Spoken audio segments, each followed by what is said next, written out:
Hello everyone, welcome to our channel simple classes. आप सभी लोगों का बेहद बेहद स्वागत है। दोस्तों, जैसा कि हम जानते हैं यूपीएससी एंड यूपीपीएससी दोनों ने ही अपनी प्रीलिम्स की डेट डिक्लेयर कर दी है। For UPSC it is 31st May 2020 and for UPPSC 21st June 2020 as per the latest notifications.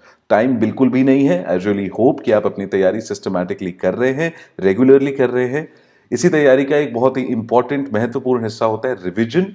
It can't be over emphasized कि रिवीजन के बिना आप जितनी भी चीज़ें प्रिपेयर कर रहे हैं उसको आप ऑप्टिमली यूज़ नहीं कर पाएंगे, उस नॉलेज को ऑप्टिमली यूज़ नहीं कर पाएंगे when you are taking the exam.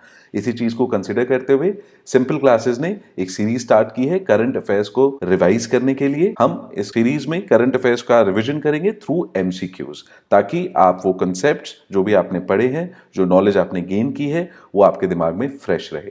I really hope ये सीरीज आपको पसंद आएगी। Please share your feedback and please subscribe to our channel simple classes. हाल ही में किस स्वदेशी मिसाइल की मारक क्षमता 290 किलोमीटर से बढ़ाकर 500 किलोमीटर कर दी गई है? ऑप्शन है यहाँ पे पृथ्वी मिसाइल, ऑप्शन 2 नाग, ऑप्शन 3 अग्नि या ऑप्शन डी ब्रह्मोस। तो दोस्तों यहाँ पे इसका सही जवाब है ऑप्शन डी ब्रह्मोस। ये यहाँ पे न्यूज़पेपर की कटिंग इसकी आप देख सकते हैं। ब्रह्मोस मिसाइल के बारे में एक फैक्ट हम बताना चाहते हैं। ब्रह्मोस मिसाइल एक जॉइंट कोलैबोरेशन है इंडियन एंड रशियन गवर्नमेंट के बीच में। तो ब्रह्मोस का जो भ्र है वो इंडिया से आता है और मॉस आता है मॉस्को से, जो रशिया की कैपिटल है। अब तक ब्रह्मोस मिसाइल की जो मारक क्षमता थी वो 250 किलोमीटर की थी और अब इसे बढ़ा के 500 किलोमीटर करा जा रहा है। इसका रीजन ये है, अब तक India as a nation MTCR missile technology control regime, जो एक इंटरनेशनल ग्रुप है, इसका पार्ट नहीं था। बट अब इंडिया इसका पार्ट है।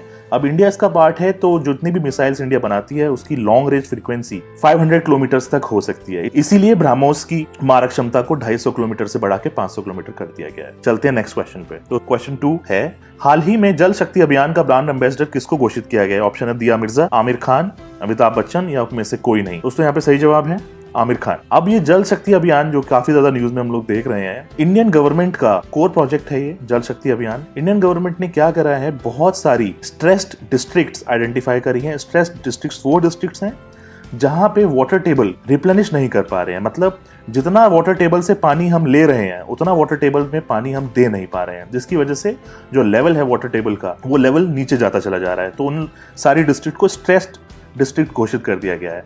तो इस मिशन के ब्रांड एम्बेसडर आमिर खान को बनाया गया है। इसको याद कर लीजिएगा, ये मोस्ट प्रोबेबली क्वेश्चन जरूर आएगा किसी न किसी एग्जाम में। आते हैं नेक्स्ट क्वेश्चन की तरफ। क्वेश्चन 3, निम्नलिखित में से किस देश की सरकार ने हाल ही में सरकारी कार्यालयों में नकाब पहनने पर प्रतिबंध लगा दिया है? नकाब बोले तो यहाँ पे किसी भी तरीके का फेस पे मास्क या बुर्का आप किसी भी गवर्नमेंट ऑफिस में जाने से पहले आपको अलाउड नहीं होगा। आप अगर किसी गवर्नमेंट ऑफिस में जा रहे हैं तो आपको ये नकाब हटाना होगा। यहाँ पे ऑप्शंस देख लेते हैं। ऑप्शन है France, Tunisia, Belgium, south Africa. दोस्तों यहाँ पे सही जवाब है ट्यूनीशिया। अब ट्यूनीशिया में ये लॉ निकाला गया है कि आप किसी भी गवर्नमेंट ऑफिस में एंटर कर रहे हैं तो आपका फेस एकदम क्लियरली विजिबल होना चाहिए। वहां पे जितनी भी सर्वेलेंस कैमराज हैं उसमें आपकी आइडेंटिटी रिवील पूरी तरीके से होनी चाहिए।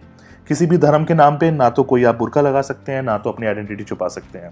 ज्योग्राफिकल लोकेशन देख लेते हैं ट्यूनीशिया की कहाँ पे है। ट्यूनीशिया एक नॉर्दर्न स्टेट है। यहाँ पे ट्यूनीशिया की ज्योग्राफिकल लोकेशन देख लेते हैं। ट्यूनीशिया अफ्रीका में एक कंट्री है, नॉर्दर्न मोस्ट कंट्री है अफ्रीका के अंदर। मेडिटेरियन सी में इसका एक्सेस है। कुछ और चीजें यहाँ पे ट्यूनीशिया के बारे में हम लोग जान लेते हैं। ट्यूनीशिया की कैपिटल है ट्यूनिस। ट्यूनीशिया के प्राइम मिनिस्टर हैं यूसुफ चाहेद। यूसुफ चाहेद ने ही अपनी रिसेंट डिक्लेरेशन में ये चीज क्लियर करी है कि किसी भी गवर्नमेंट ऑफिस में आप अपना फेस, अपना चेहरा कवर करके नहीं जा सकते। यहाँ की करेंसी की बात करी जाए, ट्यूनीशिया की करेंसी है ट्यूनीशियन दिनार। ये फोटो है ट्यूनीशिया के प्राइम मिनिस्टर की। ट्यूनीशिया की करेंसी है ट्यूनीशियन दिनार। आते हैं नेक्स्ट क्वेश्चन 4, हाल ही में विश्व धरोहर स्थलों के मद्देनजर रखते हुए यूनेस्को का हेडक्वार्टर कहाँ स्थित है? ऑप्शन देख लेते हैं, एम्स्टर्डम, लंदन, पेरिस या नन ऑफ द अबव।